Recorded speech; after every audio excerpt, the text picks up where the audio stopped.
ములుగు జిల్లాలో ప్రపంచ ఆదివాసీ దినోత్సవ వేడుకలు ఘనంగా జరిగాయి. జిల్లా కేంద్రంలోని గాంధీ చౌక్ నుండి గిరిజన భవన్ వరకు జిల్లా ఆదివాసీ ఉద్యోగుల సంఘం ఆధ్వర్యంలో భారీ ర్యాలీ నిర్వహించి ఆదివాసీ జెండాను ఆవిష్కరించారు. ఈ కార్యక్రమానికి రాష్ట్ర యూత్ కాంగ్రెస్ ప్రధాన కార్యదర్శి దనసరి సూర్య హాజరై ప్రారంభించారు. ఈ సందర్భంగా ఆయన మాట్లాడుతూ ఆదివాసీల హక్కుల సాధన కోసం ఆదివాసీలందరూ ఐక్యమత్యంగా ఉండాలన్నారు.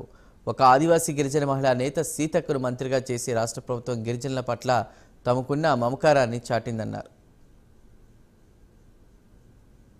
ములుగు మండల కేంద్రం ఇవాళ ఆదివాసీ దినోత్సవం పెద్ద ఎత్తున జరిగింది. అనేక వర్గాలు చాలామంది ఆదివాసులు ఇక్కడికి రావడం జరిగింది.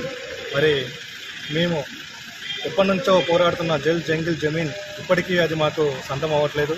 అందుకని చెప్పేసి మా కార్యాచరణ, ఆదివాసుల కార్యాచరణ, మరి మేమేం చేయబోతున్నాము, రాబో రోజుల్లో ప్రభుత్వం ఎలాంటి డిమాండ్ పెట్టబోతున్నాం అన్నది ఈ యొక్క మీటింగ్లో మేము చర్చించడం జరిగింది.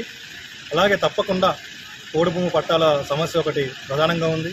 దాని గురించి కూడా మేము చర్చించుకున్నాము. తప్పకుండా కాంగ్రెస్ గవర్నమెంట్లో ప్రతి ఒక్క ఆదివాసులకి న్యాయం జరుగుతుందని, వారి యొక్క పోడు భూములు వారికి దక్కేలాగా ఎలాంటి ఫారెస్ట్ ఇబ్బందులు లేకుండా చేసి వారికి ప్రశాంతంగా వారి యొక్క జీవన విధానాన్ని సాగించేలాగా మేమందరం కృషి చేస్తామని చెప్పేసి ఈరోజు ఆదివాసీ సంఘాలందరూ ఐకమత్యం అయ్యి ఏకదాటిగా మేము ఒక పిలుపునిచ్చుకున్నాము. ములుగు మండల కేంద్రం